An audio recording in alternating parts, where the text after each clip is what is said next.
Buku harian seorang istri episode selanjutnya yang akan tayang nanti malam 18 Maret 2022 hanya di SCTP 1 untuk kita semua, yang tentunya semakin seru dan menarik untuk kita tonton ya guys. Oke guys, kita langsung aja ke pembahasan. Di situ terlihat Bu Para yang sedang menghulang karena Bu Para sudah positif masuk penjara. Tiba-tiba datang polisi perempuan yang mendatangi Bu Para, dan polisi tersebut mengasihkan sebuah baju warna kuning.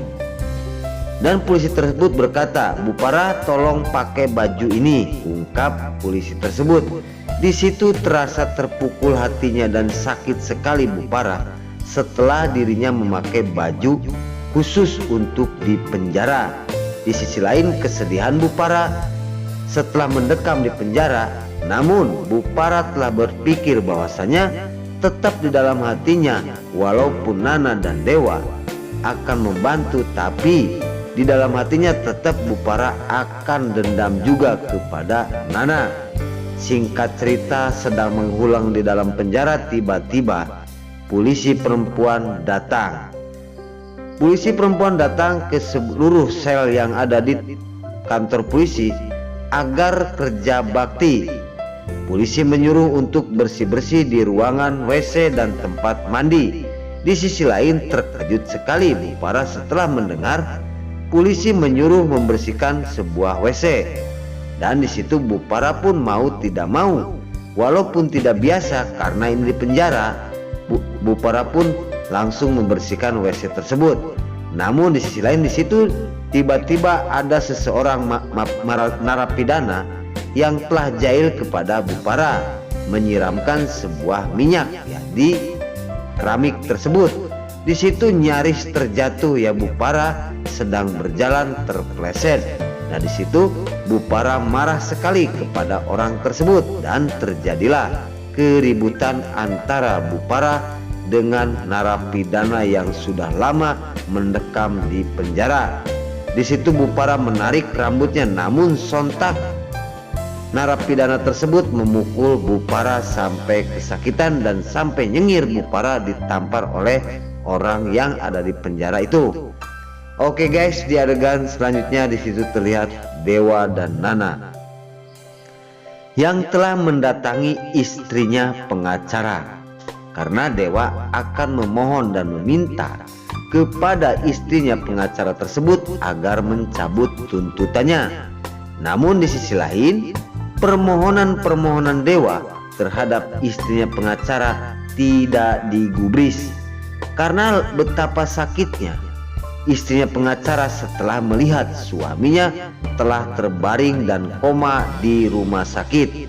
Di sisi lain, Dewa berkata lagi kepada istrinya pengacara tersebut karena Dewa akan memohon, dan Dewa pun berkata, "Apapun permintaan Mbak, seandainya mencabut tuntutan akan aku kasihkan," ungkap Dewa terhadap istrinya pengacara tersebut. Nah di situ setelah Dewa berkata seperti itu, marah besar istrinya pengacara itu karena dia tidak mau kesakitan hatinya setelah suaminya terbaring dibeli sama uang. Keinginan istrinya pengacara Bu Para supaya mendekam dan menghabiskan waktunya di penjara. Maka dari itu permohonan Dewa Buana tidak akan digubris, dan malah hukuman Bu Para akan diperpanjang. Maka dari itu di situ terlihat Nana yang tidak bisa berkata karena memang mungkin istrinya pengacara ini sangat sakit sekali setelah melihat suaminya telah koma di rumah sakit gara-gara ulahnya Bu Para. Oke guys, di adegan selanjutnya di situ terlihat Nana menghulang, memikirkan gimana caranya agar istrinya pengacara ini bisa mencabut tuntutannya. Namun sampai kapanpun istrinya pengacara tidak akan mencabut tuntutannya ke polisi. Singkat cerita, istrinya pengacara pergi dan Dewa memohon sambil berteriak memanggil istrinya pengacara, namun istrinya pengacara langsung naik mobil dan mobil tersebut berangkat. Di situ Nana menenangkan pikirannya Dewa agar supaya tenang. Namun setelah itu tiba-tiba hujan turun. Nah di situ langsung Dewa membuka payung tersebut karena Junior kehujanan. Di adegan-adegan selanjutnya hujan sangat deras sekali. Dewa dan Nana memakai payung dan Junior pun kehujanan. Betapa sedihnya Dewa dan Nana ya sekarang setelah jauh dari rumah Buana. Singkat cerita hujan sangat deras sekali dan Nana pun mengajak Dewa untuk mencari tempat teduh karena kekhawatiran Nana terhadap anaknya yaitu Junior. Nah di situ Nana dan Dewa pun berangkat akan mencari tempat yang teduh karena Junior telah kehujanan. Di adegan selanjutnya di situ terlihat mobil yang dikendarain oleh si Alia si ular kobra. Di sisi lain, Alia membawa mobil tersebut sangat kencang sekali ya guys. Karena Alia pengen cepat sekali menuju ke kantor polisi, pengen melihat para Buana mendekam di penjara. Namun di situ Alia berkata, kok belum juga nyampe padahal aku membawa mobil kencang sekali. Di situ Alia si ular kobra pun nambah kencang membawa mobil tersebut.